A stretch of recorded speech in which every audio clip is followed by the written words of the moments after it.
Remember, the 5th of November. Oh, wait, wrong book. Sorry. Well, I'm going to assume that we're not dealing with the gunpowder treason and plot, so we're going to deal with a very different plot today. Welcome to the 800s. I am your half-shaven host, Alex, and you just heard from my very confused co-host, Adam. And a special shout out to the man behind the scenes making this all happen.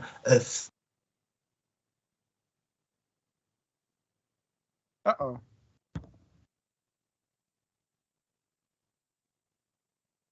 Alex died. Unfortunate. I think he died. I think he definitely died. We're here to discuss Practical Magic by Alice Hoffman. Let's see here. What do we normally do? Alex just lost power. That's really unfortunate. Hopefully he comes back. Okay, it's back on. Alex will be joining us again shortly. Anyway, while we're waiting, let me tell you about some things. If you joined us before Alex lost power, you heard some music that was Fearless First by Incompetech. They have super cool, awesome music. You should go check them out at incompetech.filmmusic.io. And also, you should check out our YouTube channel because we post all of our videos on YouTube. And I'm doing a double view thing. Let me go sideways. Oh wait, that's Alex's side. Okay, here we go. Yeah, that's good. Okay.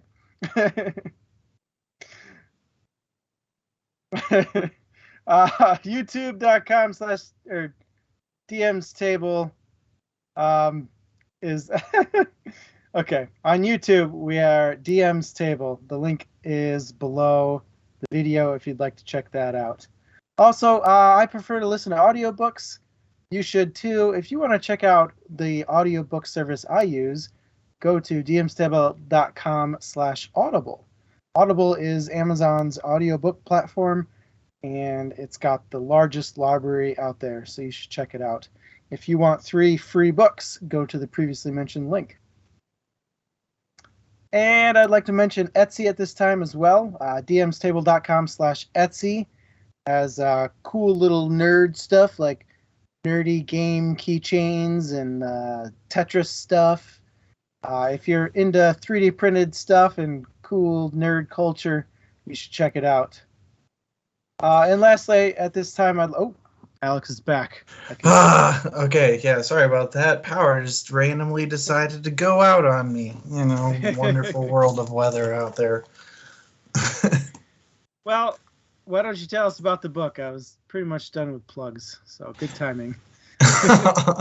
Just in time. You might even say it's practically magic. Anyways, this week on the 800s, no more disappearing tricks. Try not to. Don't want to make the Owens women even more mad. All right, this week on the 800s, we'll be discussing Practical Magic by Alice Hoffman, the first book written in the series, but the third of 4 chronologically, I found out. The Owens women have been the subjects of admiration, ire, rumor, and legend for over 200 years in their small Massachusetts town.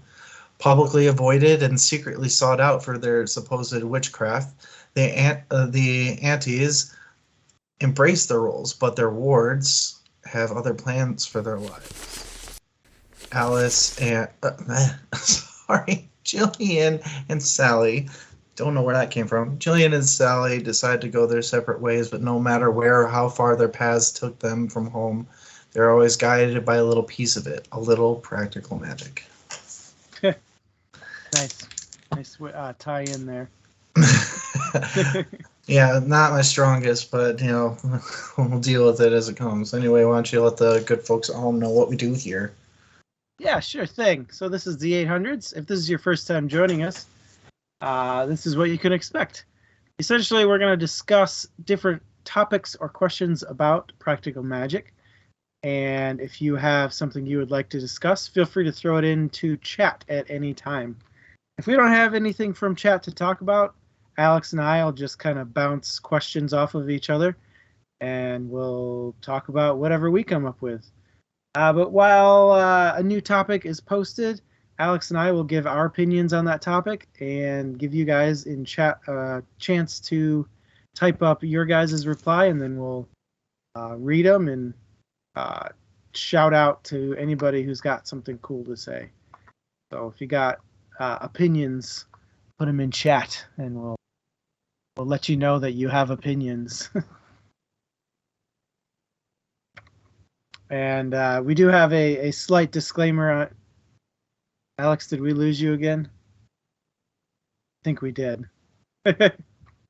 Yep, Alex lost power again. So I guess I'm going to get to do the disclaimer for the very first time ever. This is an exciting moment. So here at the 800s, we try to be inclusive of anybody who might wander by. But typically, we tend to gear towards more of an adult audience. Just fair warning here. We don't make it our go-to to swear and talk about lewd topics, but if they come up or if a swear word slips out, it's very possible that could happen at any moment. So this isn't exactly a kids show. And just in a general sense, it's probably a good idea to either be nice or fuck off. And with that, we'll get the show started as soon as Alex is back.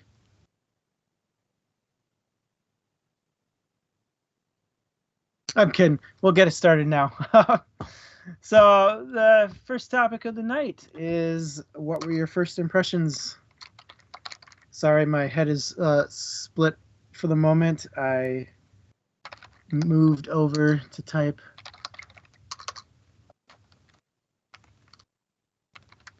The question out. Okay, so thanks, VS Drake. I'm sure that's totally truthful. Alex is back. Hooray! Yeah, let's see how long this one lasts. It is howling wind out there, so I think something's pressing up against the power line. It's not supposed to. Yeah. Well, I'm not sure how far we got, but what were your first impressions? Not for kids, mostly for adults. Be nice or fuck off. You missed it. I already did that. Oh, fuck you. I get to say it. Wait, I wasn't nice. Maybe I should fuck off. Or maybe that's why it keeps fucking... Anyways, first impressions of this book. I mean, it started out a little bit like what I was expecting, like, you know, witches in a small Massachusetts town, you know, like that's kind of seems like a good setup for something called practical magic, you know. I thought maybe this was going to be like one of two things. Oh, and welcome, Marina. Glad to have you in chat. Hopefully we provide some. Yeah, it's good to see you here live for the first time. You know, not that we've seen you dead, but anyways, live. So it was a little different than I expected, because I was kind of expecting something that was going to be like it was either going to be it was magic and the magic itself was for practical uses, or it was going to be like one of those types of things where herbalism and stuff is seen as magic and like it actually gets practical uses, but only because it is like kind of holistic medicine, that sort of thing, you know. And it kind of leans towards the second, but like it just never gets going in either of those directions. So it was weird waiting for the shoe to drop, and it doesn't ever it doesn't fully. It kind of get to it towards the end of the book, but like early on I was like, this feels like kind of a historical fiction telling of like somebody's life story more than it does a fantasy type of novel, or I don't know. It was a little bit strange for me up front. It wasn't like bad necessarily. It just was not at all what I was expecting. How about you, Adam? Or did you already give yours while I was? No, I did not yet. So this was my first time reading this book. I have not seen the movie. It sounds like V.S. Drake has seen the movie, but I have not. I've never heard of this before. It was brought up as a potential book for the show. I had heard things from people who've read it before after that, but this would have been my first go through and first impression. So for the first time in a while, this is my true first impression. Maybe if we didn't always have Brandon Sanderson on deck. Well, yeah, well, all his books are good and get voted for. Anyway, I really liked the start of this book. I thought it was really intriguing. There was just that hint of mystical behind the scenes stuff going on that really intrigues the reader to want to know more. It's a really good way to suck somebody into a story, I think, is to kind of sprinkle that doubt about what's really going on in the background. Mm-hmm. And the premise was really neat, where the town knew that the aunties were witches, but didn't know that the aunties are witches. Yeah, that kind of dichotomy of they are, but they're not. They are, but they're not. Those two ladies are like really weird, and they do some witchy stuff, but like, is it real? I don't know. Just don't cross them. And don't touch any pencils that they touched first, apparently. Yeah, apparently. But it's okay to touch. So I was really intrigued to read / listen to this book. I was really curious about where it was going to go. Yeah, I think like it was a little unexpected because it like exactly what you mentioned. It ended up being a good thing because it draws you in. Is like that idea. Like I think that's kind of what I meant by like waiting for a shoe to drop. So thank you for putting it in better words than I did. Is like, I was just like, which way is it going to fall? Like that question that you mentioned of, well, what's really going on in the background? And I had an expectation to find that out, I guess, sooner. I don't know why. I just kind of did. And it, like you said, teases you along in kind of a nice way. Also, Marina, I saw the movie like way back when it first came out. Like it was one of those things that like I grew up with like a sister and female cousins. They liked the movie. I was forced to watch because it was better than nothing, but I was very much not paying attention to it. So I couldn't compare or contrast for the life of me at this point. I do know, though, from my reading that it is supposed to be pretty different. Like they barely borrowed from the premise and then changed a lot. To what extent, I honestly have no idea. What do you think, Adam, about what V.S. Drake said, that this book is a lot like American Gods? Yeah, I would kind of agree. I think American Gods had a bit more of that side story injection to add to the world building than what Practical Magic had.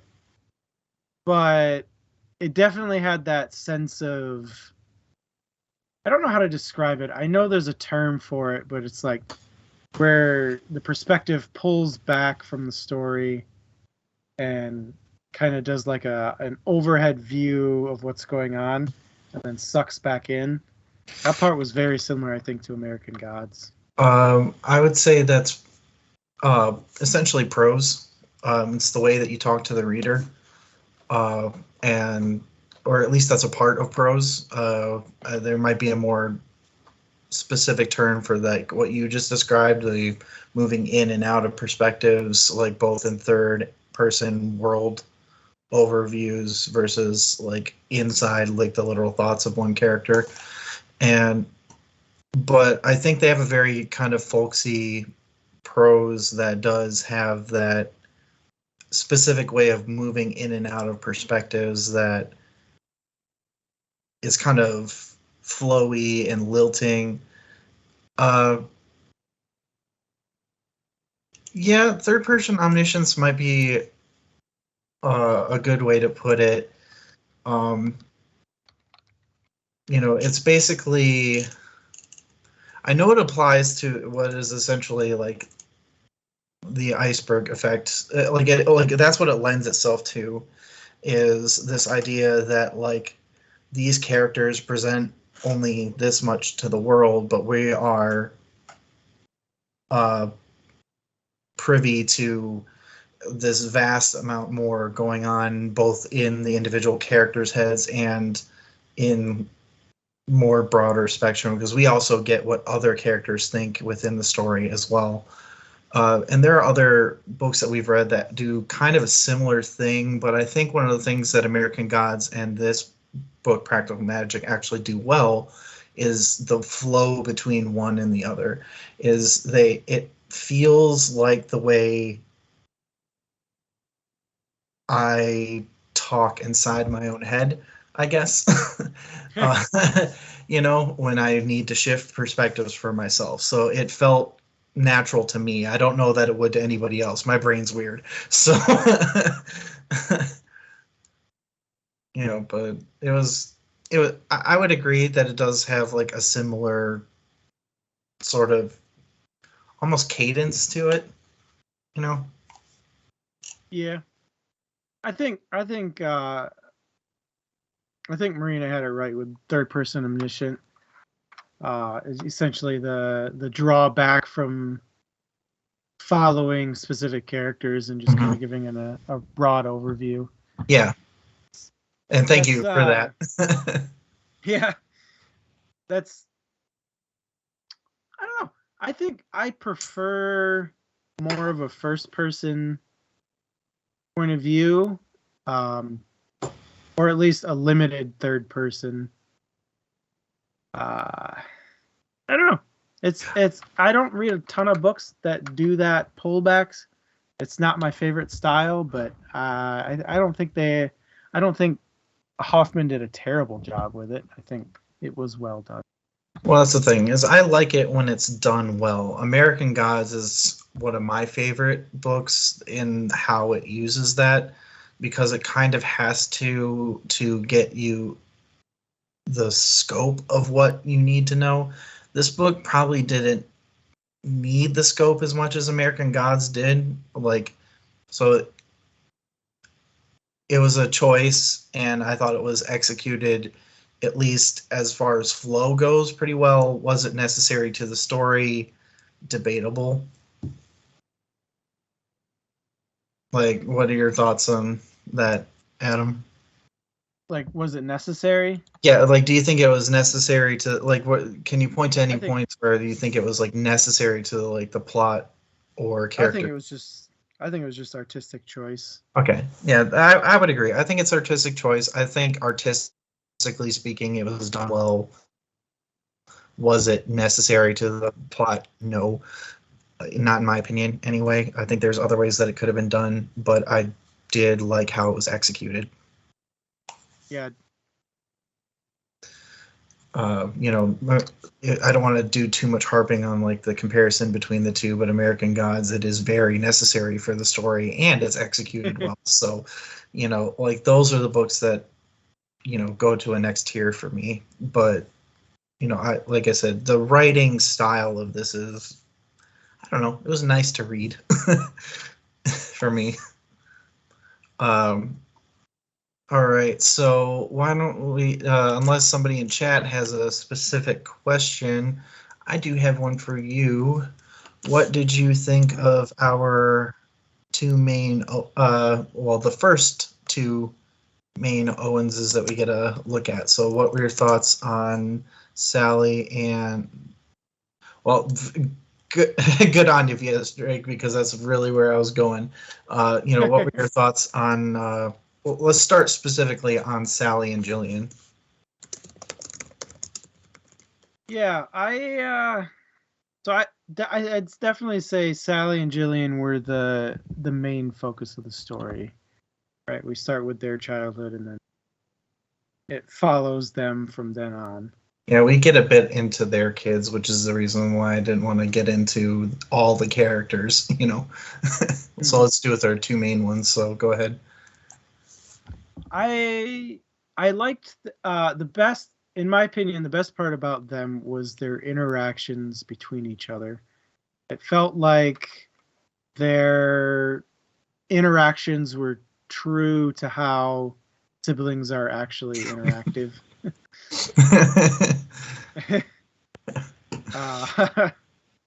Get a few flashbacks, did you? Well, I don't know.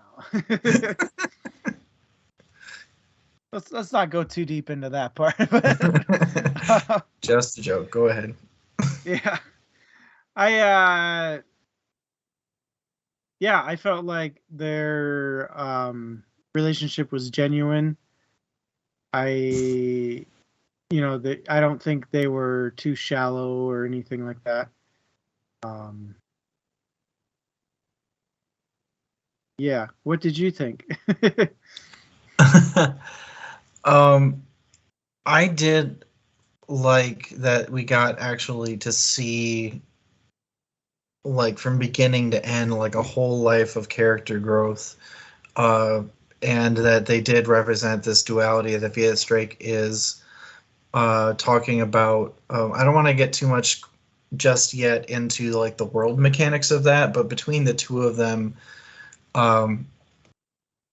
their personalities being as different as they were, while it is something of a trope to do that, it didn't feel like overused or hackneyed in any way. It was, like you said, kind of natural to the way siblings can be when they are very different, and the way they interact with each other specifically, I think, is what sells it from being, just a trope.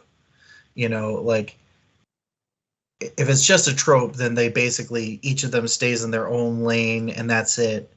But the way they wind up in their own lane in this book comes from a natural conflict. It comes from the kind of thing that would send actual family members into a situation where they probably wouldn't talk, in particular because of how different they were. And the ways that they were different were very realistic, where you basically have an introvert and an extrovert. you know, and they play to extremes, but again, nothing is pushed too far, I think, between the two of them. It's hard to root for either of them at points in this book, especially when the kids are involved. Yeah. Which I think is, for me, one of the downsides of these characters is, like, yeah, I get they have flaws, but you build Sally up as this great mother, and then as soon as her sister comes around, yeah, I know that changes like a whole family dynamic when the person that you have an issue with that isn't resolved comes around. That happens. But she seems to set aside the being a mother part as soon as she's around. Like, just sets it aside entirely, which was a little hard to buy into, given how much they lean into like how devoted she is to being a good mom, even if she doesn't fully understand. I didn't get that vibe at all. I did a little bit, like, specifically like what happened at the birthday. I mean, that's 1000% being a mom at the birthday. I mean, just, it wasn't like that she had an issue. It was the way she handled it, and that she made it, like, I don't know, I guess the way that she kind of dismissed the one whose dismissed the fact, like, the one whose birthday it was, Antonia. The way she dismissed her part in it for her own beef with her sister, that was the part that probably the closest thing I can think of to something significant that stands out to me. But I thought it was the other kid's birthday. Uh,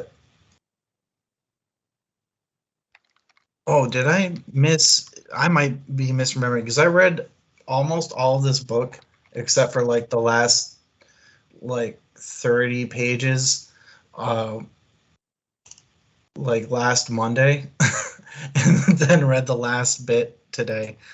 Uh, so, oh, it I was thought the it younger. was. Okay, it was the younger daughter. Never mind. My apologies for misremembering. I don't know. There were some things that were.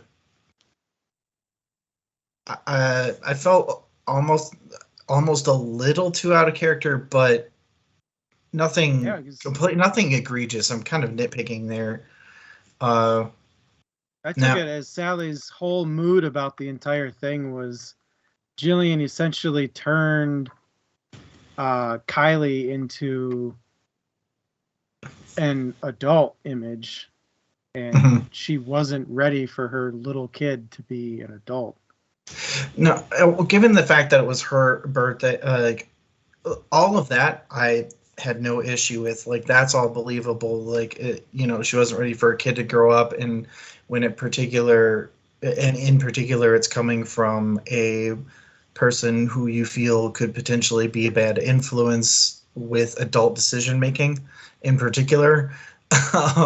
That's all believable mama bear stuff. I get that. It was just my misremembering specifically, so please disregard that a little bit. But there were, I don't know, the switches that flip sometimes were a bit jarring compared to how smooth other parts of the book were, I think is really what I'm getting at. And maybe that was intentional, especially for those emotional bits, but and to her credit, Hoffman does kind of set that up as a premise that things change when they're in Massachusetts and they change when they're at home. Like the fact that the two girls themselves wind up, one than the other. But, overall, yeah, I think as characters, they were pretty decently fleshed out.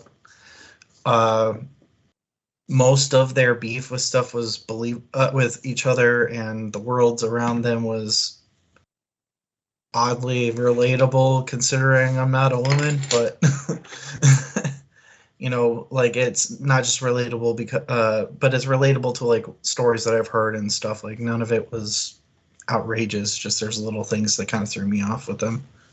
Yeah. Marina, yeah, definitely. From what I heard, the movie took a more dramatic approach to the whole Jimmy parts, and the book is a lot more of a. It's about the women of the Owens family, not necessarily specifically about any two of them. It's got a lot about the aunts, and obviously Jillian and Sally, and then Kylie and Antonia get their spotlight time too. Yeah, and I think V.S. Drake is right as well. Like the more and more I think about it, it feels like it is more intentional that they act that way specifically, like that they are able to shift. So why don't we? Yeah, that is one of the few things I do remember, Marina, is that the movie was super dramatic, and the book is a lot more about the family dynamics specifically.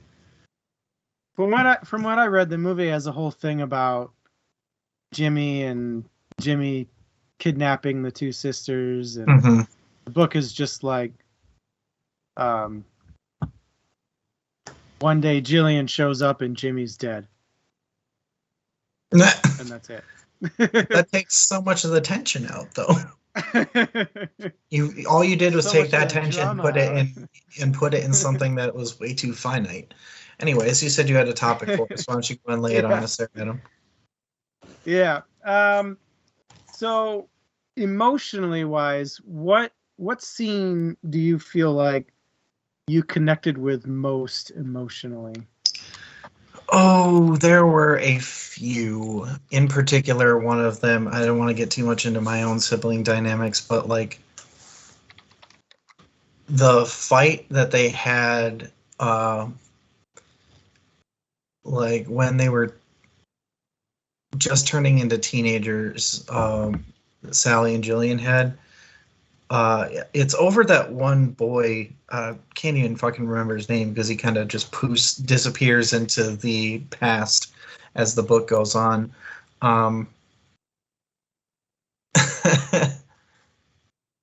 But the fight that they had was so realistic that I legit did have flashbacks to fighting with my sister about stuff that is. Um, there is another point in the book where they bring it up, and that I'll tie that in. But like basically, their ability to hit the nerve of each other with just like a single phrase is something that me and my sister always did to each other, and I still have like these visceral reactions to it.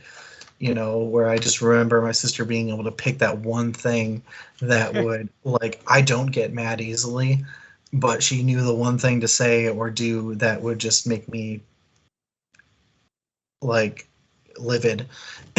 And it was, you know, pretty intense to go back to that space and just remember that because, like, that's how well I think the dynamic between the two was presented. And yeah, that was that, and when they had the similar fight when they came together as adults where they almost nearly ended their relationship. I've also been in that situation where, just like them, I had to make a choice between, do I cultivate a relation? Do I do what it takes to fix a relationship, or do I let these words just be the end of it? And that contemplation kind of hits home for me. And, you know, I'm glad that I chose the same as they did because I would have regretted choosing otherwise. And I think she did a good job of kind of exploring their thought processes behind that too. So, but, you know, nothing like murder to make you root together, huh? Yeah, definitely a strong motivator there. Yeah, but those were really my most intense ones. So what about you? Yeah, real quick, over to V.S. Drake, the cop grilling scene. Such a realistic portrayal of people talking to cops where they're like, I'm going to say this thing and the cop is totally going to believe me and it'll all be better. And the cop's just sitting there like, fucking liars. That was a good, genuine moment. Yeah, I'd definitely be a Sally in that situation. I don't like lying, and I can't, like, I know how to lie, I just don't because, like, there's a part of me that just can't do it. I am definitely not a Jillian where I can just be like, oh, hey, that thing's been there forever. Yeah, for me, it was definitely the birthday scene that had me most sucked in, and it was very relatable, I think, to me. Is it just felt like the perfect storm of emotions flying, where you had the one daughter who was like, Kylie was like, look how awesome I am thanks to my aunt, and everybody's gonna love this.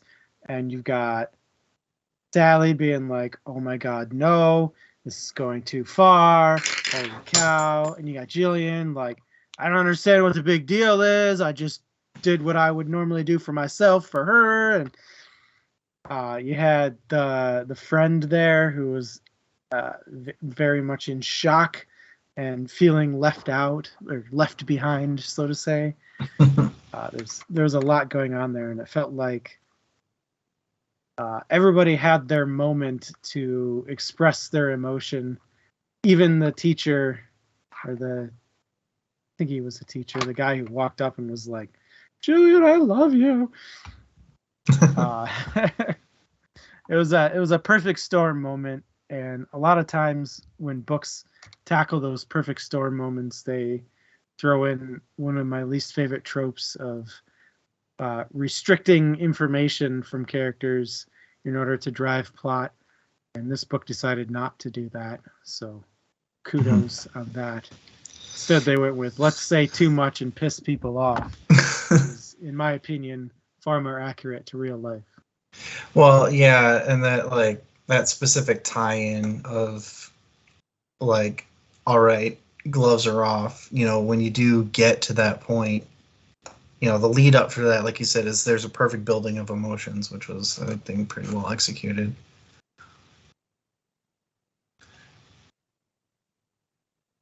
Yeah, Marina, you're absolutely right. People do often hang themselves when trying to lie to cops. That is actually one of the reasons why, even if you're innocent, lawyer up.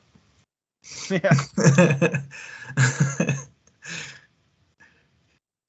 Just anytime you're dealing with it, I'm not a lawyer or legal representative in any capacity, but lawyer up if you're ever being questioned or in with the cops, period. Just to be safe. Cop is asking you more than license and registration, please. It might be a good idea to get a lawyer involved. Yup. What should we talk about next? Why don't we talk about what V.S. Drake just brought up in general? Let's go more generalized. What did you think of, overall Alice Hoffman's ability to render emotion through text? I think there were definitely points in this book that shined, like the one I mentioned. Mm-hmm. But I also feel like a lot of big moments were missed. I don't know if it was artistic choice so that the story could move along, or if it was just Hoffman didn't want to write a 600-page book. But a lot of the real strong emotions I felt got missed, especially early on, like Sally meeting and then marrying her husband. A lot of that just kind of got brushed over, in my opinion. But scenes like the birthday scene and Jillian showing up with a dead body, mm-hmm. Those scenes really hit home really hard. So I feel like Hoffman knows how to do it well and chose specific moments to hit well. Yeah, and I think you're right about it being a choice too. I'll elaborate more on that when I give the answer, but did you have more that you... No, that was... All right. I just wanted to be sure. I think it was a specific choice because it seems the way that she treated this book is that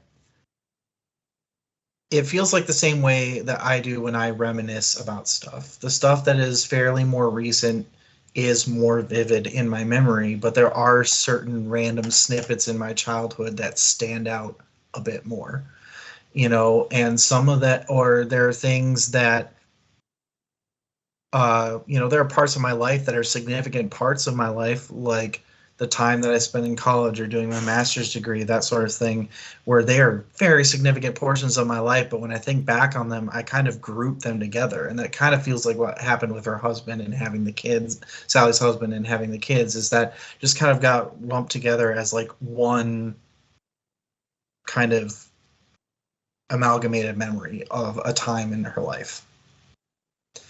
And it kind of felt intentional, and especially feels intentional when she meets Greg, and starts describing how this is something she's never felt before, and it kind of lends itself to realizing, oh, well, maybe that's why that wasn't as important to go through, because it was just a connection that was good enough, not a connection that was, world altering, aside, in and of the connection itself. It was world altering because of the kids, but Yeah. She recounts the things that seemed important at that time, but like I think it's pretty clear that like the intense parts of it weren't the important part. It was the fact that it was just I'm coasting through this part of my life. Like it is what it is. It is what it is, and it is good. But it is not drama. It is not romance. It is not childhood bickering. It is life. And it kind of was.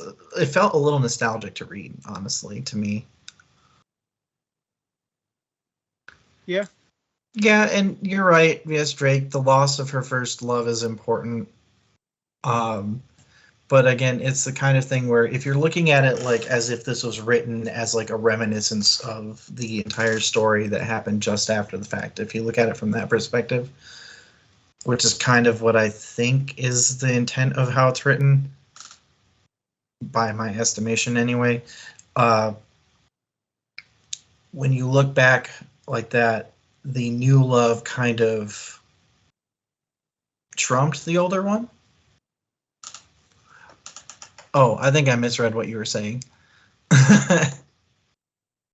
I'm glad that you agree then. But why don't we move on to another topic? And I do have a question for you. What did you think of the whole murder subplot? Let's get into that. Yeah. I don't know. It was.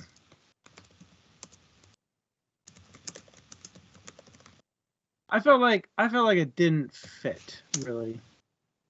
It definitely made sense that Jillian got into something that was her in over her head.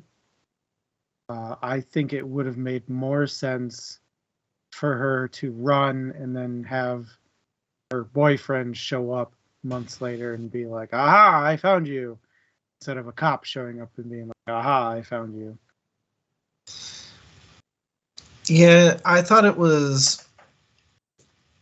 made sense that something, like you said, that something followed Jillian home. Like her life on the outside had to affect her coming back to her family, and something had to drive her there. And maybe that's kind of the difference between the movie and the book. Is the movie chose to have him come back rather than necessarily have a cop come in. And I know that part of it, I think I knocked my computer a little bit, but I think part of it was supposed to be having somebody come into the frame of the story that fits what Sally wants in her life. It's probably a vehicle for that, but ultimately, I liked it not for the subplot itself, but for what it was able to produce in the end stages of the story.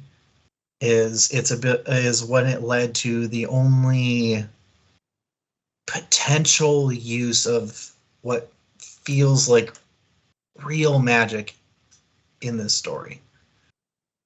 And that's at the end where in order to get rid of the body, they basically have an exorcism because the guy, Jimmy is haunting the spot by the lilacs, and only the one daughter can see him, but he's there all the time, and he's apparently the reason why things go missing, why people are getting mad at each other. He's essentially a poltergeist, and at the very end, having something there to bring them together, to kind of have this use of magic to bring them together as a family and to dispel both their literal and metaphorical ghosts. I thought that was a cool way to do that.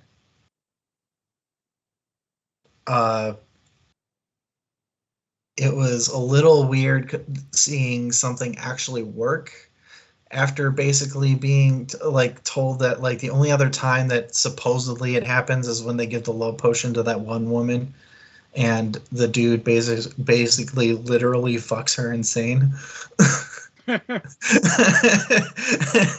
The cautionary tale, essentially. um, aside from that, this is like the only time that we see them practice something that isn't just kind of hand waved as like, well, we always do this to prevent this and this and this and this from happening. Like that's just what you do. Like what makes it practical magic. So, yeah, I didn't like necessarily how it was used in and of itself, but I like what it led to. I gotcha. Yeah. VS Drake asks, what are your personal feelings about the writing style? I think we talked about it a little bit, but like I like the prose of it. I don't think it's for everybody though. It's a bit wandery. It felt fine for me because that's how my mind works, but like there are things that like I think there's a point where one of them is hanging up the phone and they go off on this like nearly page and a half long tangent about all the things they think about when they hang up the phone. Yes, that's how my mind works, but does everybody need to read it? No. It's the kind of thing that fits into like initial world building, but you see that stuff randomly pop up throughout. And yeah, if you treat it like memories, it might be intentional, but it's the kind of thing I can see some people having to really slog through, and I don't know that was the right choice for everybody. But it worked for me, but I'm a weirdo. Other than that, some things were treated a little simply, while other things were which was again strange to read when you see other portions that are very similar that are given so much attention, and it makes you wonder about why the choices were made. And while if they are intentional, it's fun to speculate on, but when you're reading it, it either gets confusing or distracting from the characters in the story when you're trying to think about, well, like what the fuck purpose did that serve? Yeah. For me, I kind of already mentioned the third person pullbacks and the zoom ins to specific moments. I was not a fan of writing style at all. I very much prefer closer, you know what I mean? Closer perspectives. Good. I remembered the word in time. I don't necessarily disagree with the choice, but I do disagree with the frequency.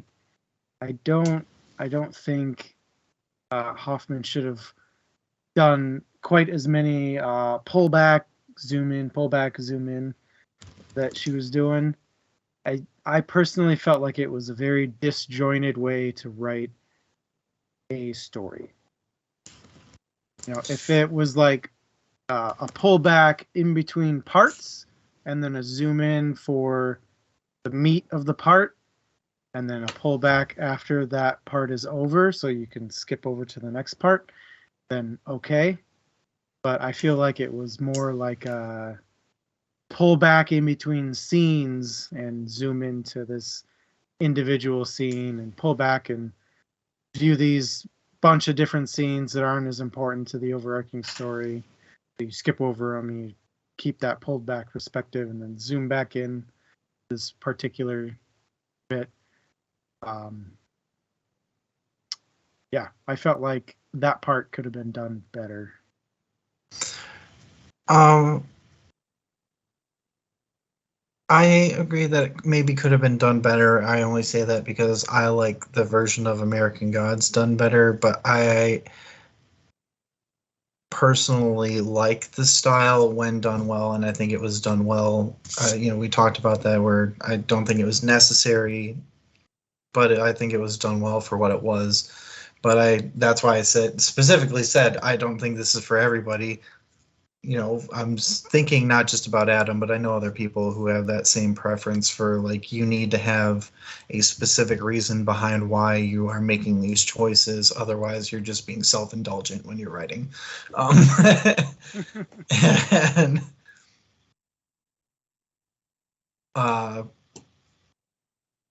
so I am with V.S. Drake. I liked that it's kind of a wandering tale, and I think it's kind of meant to be that way. The things that were jarring for me are when it took itself out of that wandering, lilting kind of style. Again, I don't know if that's the purpose, but the fact that I have to question whether or not it's the purpose kind of speaks to where there's much room for improvement, Mm-hmm. I feel like there was no overarching plot.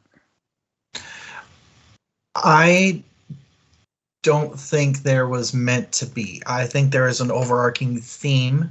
I don't think plot was. Well, that's actually a really great way of putting it. Is this was not a plot heavy book. This was a theme and prose heavy book. But if you wanted plot, fucking take yourself elsewhere. And maybe that's why I like American Gods better, is because it has those elements and it brings plot into it. This really didn't. It was a story about love and family, and in the context of a really weird set of circumstances that may or may not be magical. I don't I don't mind necessarily having stories that don't have plot if the rest of it is strong enough, because I am fine with reading about life stories. But I think we've done enough of these books now to realize that Adam needs him some plot. My personal opinion is a story exists for plot. I disagree, but I think most stories require plot. I think there are stories to be told that can be fun without having plot, as long as there is a strong enough theme and prose and storytelling to it. Plot is the easiest way, I think, to achieve all the other things, and arguably the best way, but I don't think it's the only way. But that's just me. Seems like V.S. Drake has something of a consensus with me on that, but hey, that's why we read all these books and why we get out of our comfort zone, right? So that we can try and get outside of those comfort zones. I do actually want to talk about that, though, in general. One of the themes of this book is clearly love and romance. What did you think about that portion of the book?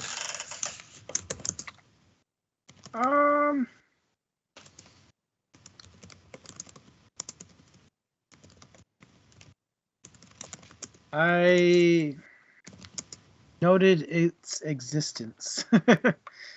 I feel like the Jillian parts were very what do you call it? Not surreal, but like gritty, you know what I mean? Like they were very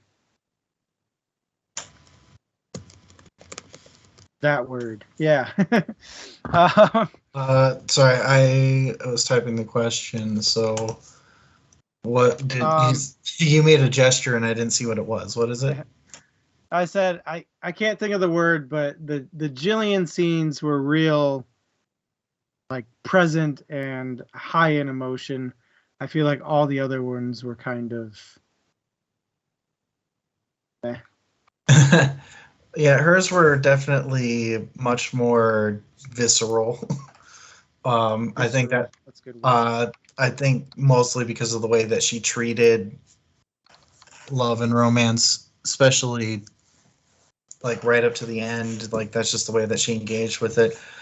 I actually had more respect for the way that romance, quote unquote, was treated when they were kids. Like, because that's kind of how I remember, what it was like to like somebody when I was a kid. Like I thought that was kind of treated nice with like the right amount of nostalgia and how it makes you upset, but at the same time you eventually get over it, that sort of thing. Towards the end, I was just like, yeah, I guess I feel like that as an adult, but it feels kind of shoved in there, you know. It felt it felt a little forced for me. But I like what I did like though more so was the theme of familial love and their ability to bring each other back to each other no matter what goes on, as long as they're willing to put certain things aside or resolve what needs to be resolved. And sometimes it takes an enormous amount of time and apparently a little practical magic to make happen, as the very end tells us. But I think that's kind of part of like the overall theme of the book, is just that when it does work, it feels like magic. You know, like, and it felt more real to me when it's talking more about the familial love than about the romantic love side of things. The romantic love side of things just felt like a reason for why there had to be a jealous ex they had to murder, to show that Sally can break out of her mold. I felt like there are other things that could have done that. And I'm glad this wasn't like presented as a romance book, because if it had, I probably would have just said this sucked, because like that's not what it achieved at all, even though it was a heavy theme. So, somebody had to do it. Family. I mean, is family everything though? Because like, Jillian got kicked out of the family for like half the book. No, but it's that I don't think it was saying family is everything. It's just that family does have a chosen component to it, because they had to choose to be around each other. They could have easily just gone a separate way, you know, and they tolerate each other more because they're family. But like, I think it specifically shows that relatives are not a choice. Family is, like, more or less by the end, because they choose to make different decisions in how they interact with each other. You know, I just thought that theme was more present in familial love than like the romantic side of things and the surprisingly graphic sexual side of things. I was not expecting that for this book. But I do. But I think it come out of left field there. Well, I mean, but it does lend itself a bit to the prose. Like that's how you think when there were parts that are clearly lustful, and that when you think about lust, you're not using. That's one thing. Like a lot of romance books will do is they use that like flowery language around to get in and around talking about sexual stuff, when you're really just talking about fucking or passionate kisses or something like that. You know, it's. I did like that she didn't skirt around that and she treated it separately, but damn, was it out of left field.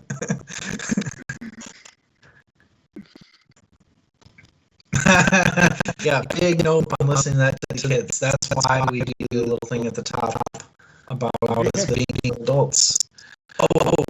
That is actually one of the other visceral scenes that I do want to come back to, because I totally forgot about it because I got into my other one.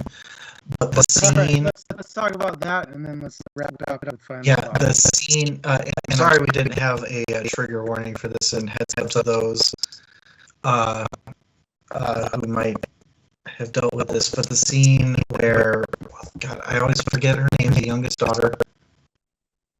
Or was it Antonia? The one where she's getting followed back by the dude in the barn. She's just trying to get to, like, and that legit was scary, because like, fuck, like the fear, like, and that, we've talked about that. That kind of brings everything we've talked about together in one moment. is the way she described the fear and the just needing to get around that corner. The when she gets around the corner, how she immediately picks out all of her options, and like she handled it well considering the terrible situation. But damn, what a scene. Yeah, but the thing I didn't like about that scene is it was totally. I mean, V.S. Drake mentioned earlier the MacGuffin scenes. I feel like that scene was such a MacGuffin moment where it came in, it was visceral, it was in your face, and it drove Kylie back to reuniting with Antonia and growing their bond, and then it was never brought up ever again. Yeah, good point. I like the way the scene was written, but it could have been in any other book and not in this one. And yeah, it was just used as a plot. I don't like necessarily how it was. It's the opposite of the murder storyline in that I like how it was written, like the scene itself, but I don't like how it was used. Whereas the murder one, I liked how it was used, but I don't like it in and of itself. So it was kind of a weird amalgamation. Anyways, I didn't want to leave that scene unmentioned because it was pretty, at least intense to read through. That being said, unless somebody else has a quick question they want to slide in, why don't we get into final thoughts? Yeah, let's just jump right to final thoughts. What were your final thoughts? I kind of like that we chose this one for our like cozy fireside type of book because that's what it felt like to me. It's like this is a kind of book that I could read in the fall with a, you know, if it weren't 70 degrees outside with a fire going in the fireplace. You know, like it's a very kind of cozy read through most of it. There's enough emotional draw to keep me going, but I'm also not so invested that I can't put the book down because I've got leaves to rake or something. I ultimately ended up liking it, but I do believe I would be careful in who I recommend this to because I do know more than just like Adam. I probably wouldn't have recommended this to you outright, but you know, for anything other than this show. But it is something that I know many people that I would recommend it to, especially knowing that this is the first book in the series, and I'd be curious to see how the writing style developed in the other books in this series. First book to come out chronologically, it's the third, right? Yeah, came out in like 1995, which is kind of surprising when you consider the movie came out in like 1998. That went from book to movie real fast. But yeah, there's 2 prequels and 1 sequel. So it's, you know, ultimately I liked the style of writing in a lot of ways. I think there's a lot of room for improvement, and I don't think it's overly self-indulgent. It is a little bit, in that, you know, Hoffman just kind of put stuff in there because she can, not just because like there's a reason for using that kind of wandering style. I did like the emotional scenes. I did like our main characters. I liked that the daughters were not just added in there as MacGuffins. They were actually characters in and of themselves, despite some scenes in which they were used as that. But like overall, they weren't just thrown in there. And quite honestly, it was weird, but I liked the ending, and I liked that it wasn't like magic out your ass. It was, she chose a specific direction, and that's, maybe it is, maybe it isn't, and I'm going to keep that going through the whole fucking book. So yeah, final thoughts. I'd recommend it to many people, but there's some people that I wouldn't because of the way it's written. Yeah, for me, this book was all about the characters. I feel like the characters were very well written. Mm-hmm. You really got a sense of who everyone was in the story, and they remained true to themselves. We did see change over the course of the book, especially with Sally, I think. Yeah. Sally probably changed the most in this book. And she changed at predictable moments too, like when she became a mother, when she lost her husband, when she decided to be a single mom, striking it out on her own in a brand new city, all away from everybody she absolutely knows. um, I feel like the theme behind it was also strong. That hint of magic sprinkled in, where it was not smacking you in the face.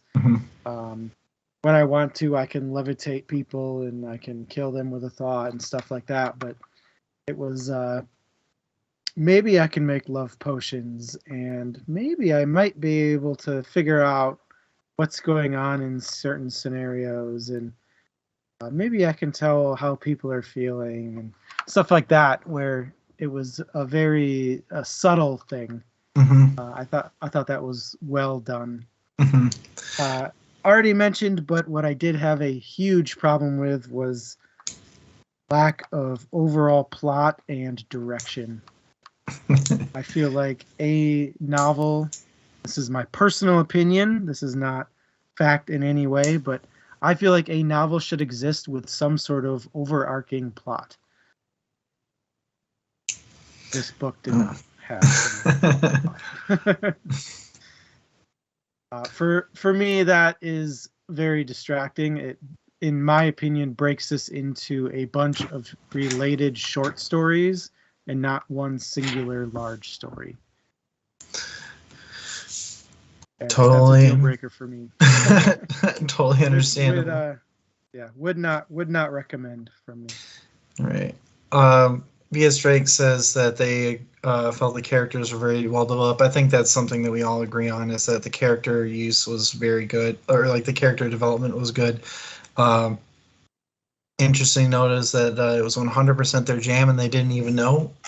Honestly, like, even if we don't like it, I love hearing that, because like being able to present new books, not just to us, but to the viewers and stuff, is really great. Being able to share different outlooks with people and, introducing them to things that they might never have known, I think. And yeah, absolutely. Thanks for coming in, Marina. It was great having you. And, hopefully if we see you in here again.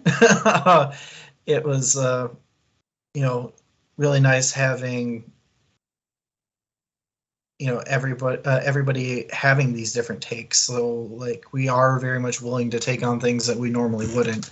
And we look forward to, I know I personally look forward to doing more, even if Adam doesn't like this. I don't think we've had a book yet that I've outright disliked. I've had like 2 I wouldn't recommend.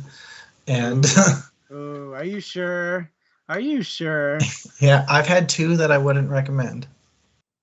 There was one last year and one this year. And I'm pretty sure to do some talk post show. There are some that I would reserve who I recommend it to, but there's no book outright that I would just not recommend. Yeah, the Jade and Shadow is the one that I'm thinking about. That was sadly the one that, like, I think still is in my bottom even after 2 years of doing this. Which, by the way, we shit on that enough in its own show. Yeah. Which, by the way, our next show is going to be our 2-year anniversary show. So, and it's a Brando Sando book, which totally fits because our first book was a Brando Sando book. It's coming. It's all coming together. It's all coming together. Yeah. So, really grateful for everybody who submits these.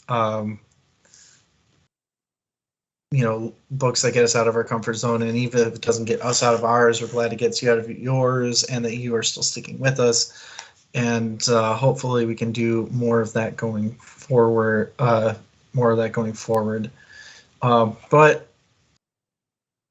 with that, I think it's about time for us to wrap it up. Yeah. So next up on our book list, is Warbreaker by Brandon Sanderson for the previously mentioned anniversary of the 800s. That'll be on November 19th. And then following that, I would say drum roll, please, but we don't. Alex to do a drum roll. Drum roll, please. Yeah. Okay. Choice of Magic by Michael G. Manning for December 3rd.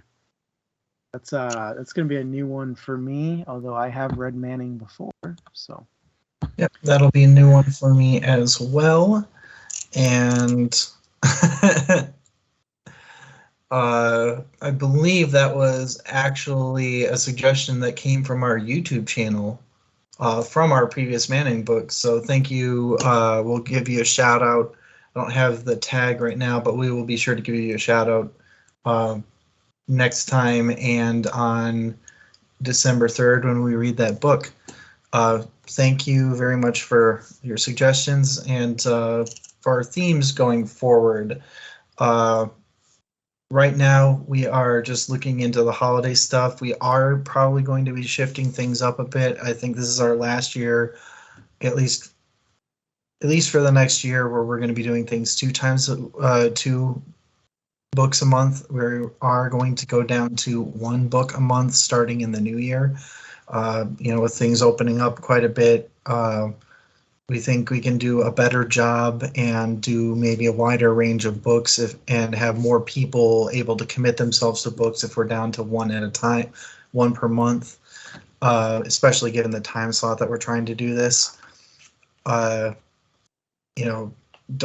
We do have a lot of fun doing this, but I think it's time we are gonna try and put out different kinds of content going forward as a part of DM's Table. So it won't necessarily mean less content, just a little bit less of the 800s, unless demand skyrockets. I think that's the thing to focus on here is the 800s, and the DM's Table is going to be evolving with the new year. Yes. We're going to be increasing our content variety. Yes. So the 800s will be down to once a month instead of bi-weekly. Yeah. So to that point of increasing content, like we usually say at the top, DM's Table is about creating a space for people to enjoy all their hobbies. And so we're going to kind of getting into more broad spectrum content and, sharing some of our favorite stuff so that hopefully you can find a connection with DM's Table, whether that's through the 800s, which will continue in just a slightly altered form, or whether it's through more D&D style content, video games, or whatever we decide to try out. If you have suggestions for that or something that you would like to see, please hit us up on our socials. Adam will tell you what those are in a minute. Also coming up, we do have our, we're calling it Secret Santa, but this year it's going to be the Christmas cookie special, where we share Christmas cookies and just kind of reminisce about the year and talk about our favorite and least favorite books, and that will be available to our Patreon subscribers on Christmas, and it will be revealed to the rest of you come New Year's. So if you want to get a sneak peek at that and enjoy the holiday drop on the holidays, you can also hit up on the Patreon, which again Adam will tell you about. But I believe the only other theme we have going forward at this point is our last book of the year will be our usual redemption one. So we will be choosing the books and putting that up tonight, and you can go ahead and vote on our redemption book. Reminder, those are books that made it to a vote previously, but were not selected for reading. So the second and third place books. Yep, it's their redemption arc. They get a chance. Yeah, thank you, Alan, for letting us know. Patreon for the Christmas special, December 25th, and general public is December 31st. So New Year's Eve. Correct me on that. And with that, why don't you get into the plugs for the day? Yeah. So a lot of the links that are important are going to be below the video if you're watching on Twitch. But generally speaking, dmstable.com is where you want to go for all information that you could ever want about myself and Alex and Alan and any other projects that we're working on. The dmstable.com. Also, YouTube. We have a YouTube channel where the DM's Table on YouTube, where we post all of the streams that we do, as well as our podcasts and any sort of like book reviews or anything. All those end up on YouTube. So if you want to see more of our faces or past book streams, go ahead and check out YouTube. Link is below the video. Patreon is how we pay the bills. www.patreon.com/DM's Table is our direct link to the DM's Table page. There you can buy us a beer for $1, and also $1 gets you, I think it's $1. That's $2. $2, yeah. $2. Yeah, thanks, DM's Table official channel there. $2. I don't know why I was thinking $1. Guess I'm just cheap. $2 will get you the right to vote. That's right. We're medieval times where you've got to pay to vote. If you want to tell us what book to read, go over to Patreon and subscribe to us and give us $2, and we'll let you tell us what to do. Otherwise, our socials are primarily Facebook and Twitter. On Facebook, we're at the DM's Table, and Twitter is at DM's Table. If you want to catch up with us or see any special things that we might be doing or get reminders about the show, you should follow us on Facebook or Twitter. And if you really like us and want to talk to us on a more intimate level, we also have a Discord channel where we talk about all things nerdy. If you want access to our Discord channel, hit us up on one of our socials and we'll get you that link. And finally, we have an Etsy page. The Etsy page is dmstable.com/Etsy. And as I mentioned at the beginning of the show, that's where you can find a couple of cool, nerdy stuff like Zelda keychains and Tetris magnets. It's very cool. And you should definitely check it out and buy something. It's holidays coming up. They make great gifts. So buy them now. That way you have time. And apparently Nerf stuff is coming. Woo! Which is cool. Nerf is cool. So yeah, Nerf or nothing, or whatever that '90s slogan was.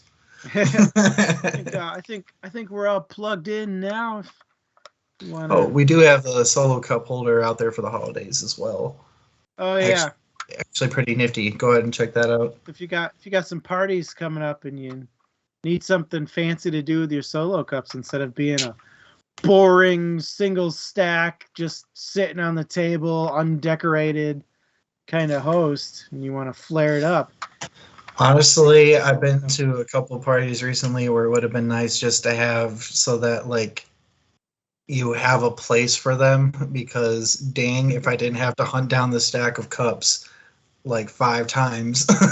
Because they wouldn't stay anywhere because nobody knows where they go. Yeah, and the marker, the solo cup holder comes with a spot for the marker so that it doesn't get rolled off onto the floor or somebody walks away with it. Honestly, that was another thing I had to keep doing, is hunting it down, because people kept walking off. If they put the cups down, they'd walk off with the pen or marker and vice versa. Anyways, save yourself some time, hopefully. But with that, unless we've got anything else we need to go over, I think it's about time to just say thank you, everybody, for joining us, to V.S. Drake and Marina for chatting with us. Hopefully, we hope that as we evolve our content, we can have more people in the chat and discussions. So, thanks for joining us for an interesting book. And do you have anything else, Adam? No, just thank you guys for joining us, and it was really nice to hear some opposing views to my own. I think I was the only one on the this book ain't good, but I mean, you had a very specific reason why, and you were not okay with something we were okay with, so we get it. Like that's the way it goes, but that's what makes interesting discourse. So thank you for having the opposing view. I will never shield my opinion from you guys. I will always keep it real. With that, though, thank you guys for joining us, and we'll see you next book. See you next book.